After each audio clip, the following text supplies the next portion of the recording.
بسم الله والصلاة والسلام على رسول الله. من هذا المجلس الكريم أحب أن أوجه بطاقة شكر للشعب السوري في هذه المحنة الكبيرة، في هذا الحدث الجلل الذي أصابهم على وقفتهم مع بعضهم البعض، فكانت وقفة تاريخية تسجل للتاريخ. ثم أوجه بطاقة شكر للخوذ البيضاء الذين كان لهم الدور الرائد في إنقاذ الكثير من الناس التي كانوا تحت الإنقاذ، فلهم منا كل الشكر.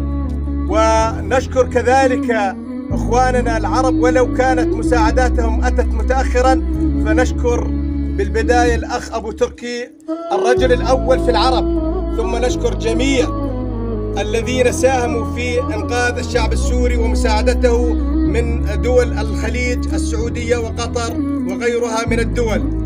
فنحن كذلك نناشد جميع العالم أن ينظر إلى هذا الشعب في المناطق المحررة، أن هذا النظام المجرم وأعوانه الذين قاموا وهجروا فأصبحت كثافة من السكان في هذه المناطق، فهم الذين ساعدوا في كثرة الضحايا في هذه الظروف وفي هذا الزلزال، كونها سكنت ضمن مكان ضيق، فهذا الزلزال أصبح له أثر كبير والضحايا كانت كثيرة. فنناشد جميع العرب ونناشد جميع العالم الذين لهم يد بيضاء في الوقوف مع الشعب السوري في أن يحل وضع الشعب السوري. الشعب السوري شعب جبار وشعب بينه ترابط أخوي قوي جدا، فهذا النظام المجرم هو الذي شتت هذا الشعب وهو الذي مزق هذا الشعب.